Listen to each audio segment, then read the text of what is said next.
Giovedì 16 novembre del 2023, buongiorno a tutti dalla sosta di Radio Rossonera che purtroppo assomiglia molto a quella della sosta precedente. Enrico Boiani, ciao. Ciao, buongiorno a tutti, ben ritrovati. Una sosta figlia di qualche prestazione non bellissima, qualche problema da analizzare, come abbiamo fatto magari nei giorni scorsi, di un Ibra in arrivo come era stata per la scorsa sosta e come per la scorsa sosta, ahimè, purtroppo anche la questione scommesse nel mondo del calcio. E stavolta rischia di toccarci anche da molto vicino, da ancora più vicino rispetto a quella di Tonali, che insomma ci riguardava di striscio, non so come dire, Di cioè rimando, di rimbalzo, se di vuoi. rimando. Qui invece coinvolgerebbe un giocatore che è tesserato a tutti gli effetti del Milan e adesso ne andiamo a parlare. Prima di tutto, Henry. Sì, la battuta è No, quasi che tristezza. chiamata, Eh, è quasi chiamata, mi dispiace. Io scommetto che molti di voi avranno già messo like a questo no, video, che si saranno amarezza. iscritti al canale, avranno attivato la campanella. Perdonate, ma oggi la battuta era chiamata battuta più per sdrammatizzare che per altro, perché è una brutta faccenda e speravo che non ci fossero coinvolti i giocatori del Milan, così non è. Adesso vediamo come andranno a finire le cose. Fatto sta che, non lo so, utilizziamo le pause per fare Mm. questa cosa. Boh, evidentemente, è un po' questo il modus operandi del momento, e mi dispiace, ecco, mi dispiace perché, cioè, proprio anche a livello numerico, adesso vediamo cosa, ripeto, cosa accade, cosa succede, però perdere Florenzi proprio a livello numerico, già in difesa siam corti, voglio Guarda, dire, dopo vi eh, facciamo vedere un po' giusto per intendere, ma credo che ormai i conti in tasca ai difensori li abbiamo fatti un po' tutti quanti, ma dopo ne parliamo. Prima pagina di Gazzetta, eccoci qua. Italia vai a rete, Sinner la nazionale, perché tornano anche le ultime partite di qualificazione per il prossimo europeo, però in taglio alto, ahimè, compare ciò, indagato Florenzi, l'inchiesta scommesse a Torino, dopo Fagioli, Tonali e Zaniolo, tocca al milanista. Sfogliamo. C'è anche Florenzi, scommessa su siti illegali, il milanista indagato dalla procura di Torino.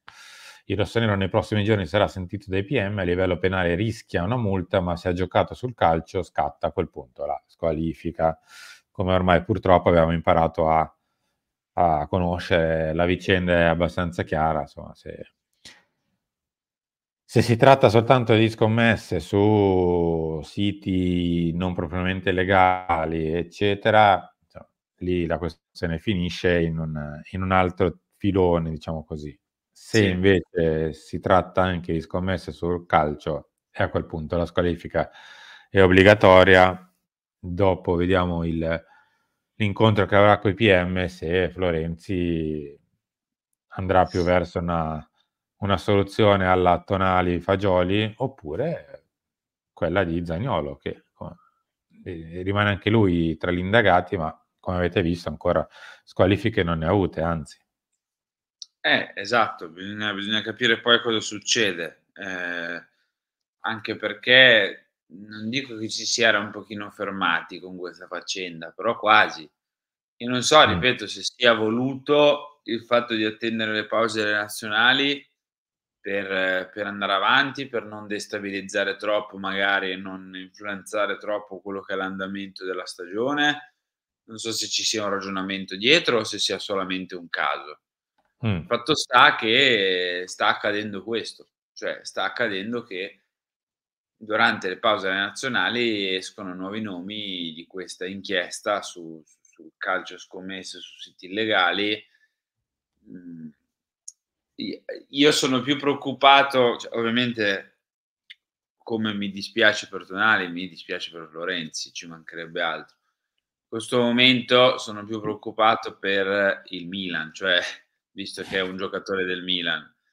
Sono più preoccupato perché già coi difensori siamo contati e anche eventualmente, perché ad oggi si tratta di un'eventualità ed è giusto sottolinearla come eventualità, anche eventualmente perdere Florenzi significherebbe essere veramente cortissimi, ma proprio cortissimi dietro. In FIGC pronti, la vicenda non andrà per le lunghe, la procura federale sapeva ma aspetta le mosse dei PM torinesi, tempi brevi come per gli altri. Questo è ciò che scrive Gazzetta dello Sport. Torno un secondo in quello di prima perché in basso a destra c'è scritto: il timore è che il milanista non sia l'ultimo indagato, potrebbero uscire altri nomi coinvolti. Però un ragionamento molto, molto rapido. Cioè, se anche altri sono coinvolti, è ovvio che non è che si può fare tutto di fretta, ci mancherebbe altro, bisogna seguire anche una certa logica nel fare questo tipo di cose, però nel mentre se nel caso gli altri che sono indagati giocano, E poi son colpevoli. no, è una vicenda un po' strana, un po' cioè, di difficile connotazione. Questa è la rosa del Milan lato difensori. Allora, Tomori ciao, e ok. Siano Piercalulu lodati sempre e comunque. Piercalulu ne ha fino a marzo. Simon Kier per 2 settimane non c'è stato qualche altra volta durante la stagione, non ha garantito delle grandissime prestazioni neanche atletiche, devo dire, da inizio della stagione, quindi c'è, ma lo abbiamo capito più o meno qual è il suo apporto, nel bene e nel male. Marco Pellegrino non c'è, Mattia Caldara non c'era a prescindere, ma ora è anche infortunato. Teo Hernandez, ok. Davide Calabria, vabbè, qui lo dai infortunato, ma è una roba risolvibile che lo porterà in campo al ritorno dopo la sosta. E poi a quel punto anche Alessandro Florenzi rischierebbe di non esserci. Quindi Tomori ciao 2, Kier 3, diciamo 2 Sì. 3 quarti, Teo 4, Calabria 5. E sono 5 finiti di qua. cui 1 è Kier, Di cui uno è se Kier. salta Florenzi. Col Bene. rischio quindi che se le cose si accelerano per Florenzi, che fino alla sosta di Natale, quando si riapre poi il mercato, siamo questi, con magari Musa che ogni tanto ti può dare una mano. No, Musa eviterei, cioè sì, Lo ti può so, dare una mano però se sei proprio questi in sono. piena emergenza.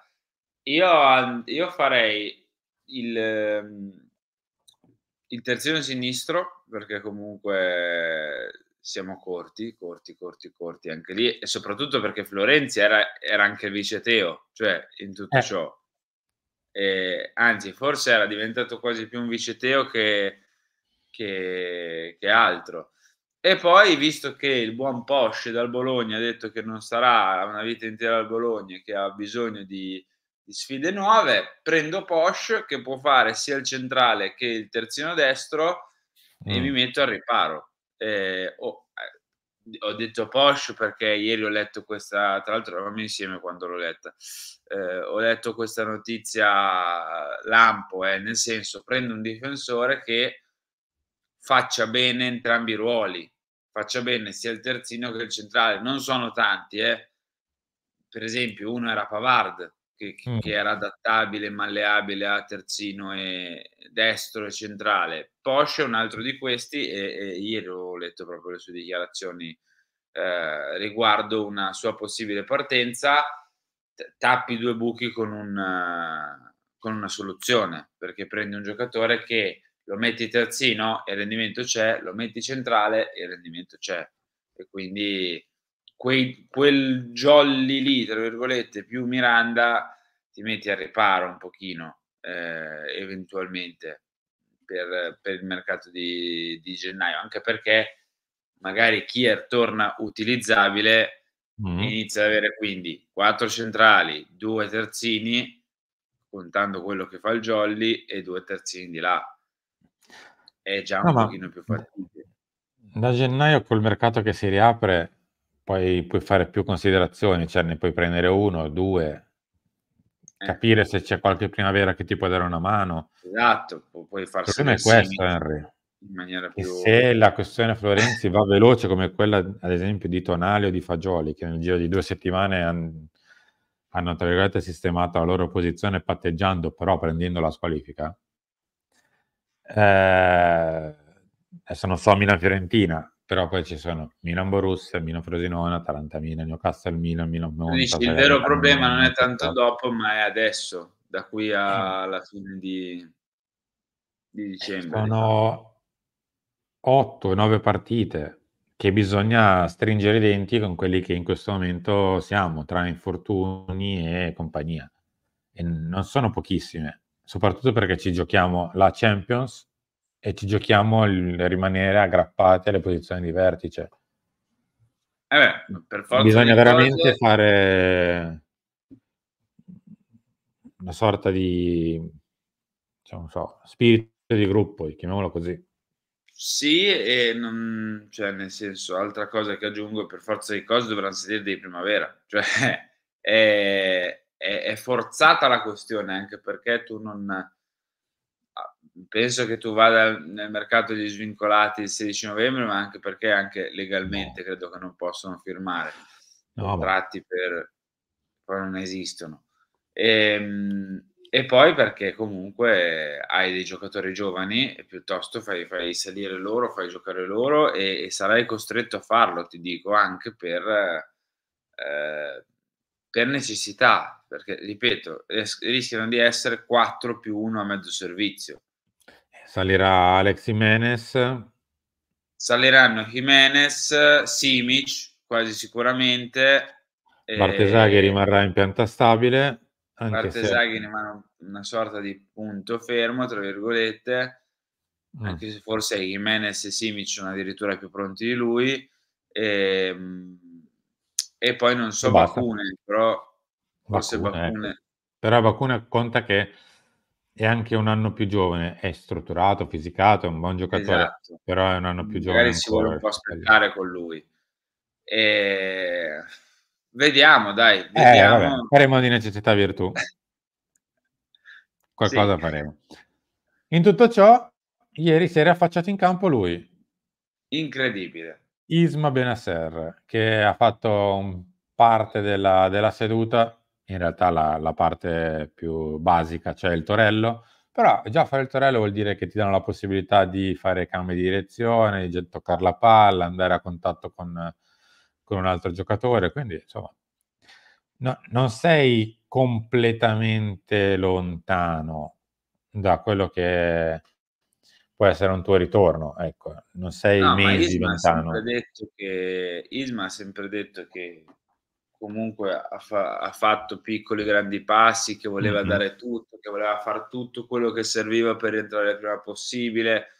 Si è sempre dimostrato comunque molto, ligio in questo senso, no, molto dedito al recupero.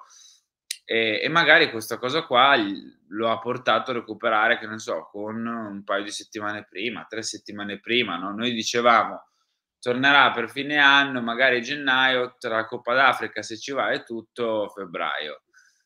Magari rientra a dicembre e quindi un paio di partite riesce a dartele. Ora non è che possiamo buttare Bennacer pronti via, titolare, che ne so, contro il Sassuolo il 30 di dicembre e vai, No, con tutti i no, no, riservati. no. Henry. Però poi magari iniziare a dosarlo già per qualche partita a fine anno, ecco, non Henry. direttamente all'anno nuovo, ma lo inizia a rodare piano pianino a fine anno, se sta bene, così per l'anno nuovo poi è pronto. Henry, te lo dico a bassa voce, anche perché se li fai giocare troppe partite prima, poi c'è la Coppa d'Africa. Appunto, quindi Ecco. non gliele facciamo giocare, facciamogliele No, giocare dai proprio. scherzo. Da lì è nascosto, a me ancora non è sistemato bene. Ah, scherzi a parte, vabbè, non è stata una bellissima mattina, anzi in realtà una bellissima serata quella di ieri che abbiamo scoperto il rischio di perdere anche Alessandro Florenzi per la questione scommesse, quindi andiamo avanti. Henry, grazie. Abbiamo chiuso. Non ricordiamo nemmeno che Okafor ha fatto 70 minuti ieri giocando la prima Se vuoi sì. punta Col e 9. pareggiando 1-1 contro Israele. Vabbè, non ricordiamolo. Comunque ha giocato la prima punta 70 minuti. Ricordiamo che Okafor, che dovrà giocare per forza di cose Ah, perché Leao è lesionato al flessore, questa sosta è l'unico che si spara 3 partite e non 2 come tutte le persone normali, perché doveva recuperare proprio la partita contro Israele e e ne l'ha ha fatti recuperata e ha fatto 70. 70 minuti Mh. più degli altri già di base. Ciao. Bene. Ciao Henry, grazie a tutti per essere stati qui con noi. Ci ritroviamo tra poco per Chiama Milan e poi via via tutto il resto dei nostri appuntamenti del giovedì. Grazie a tutti e a dopo.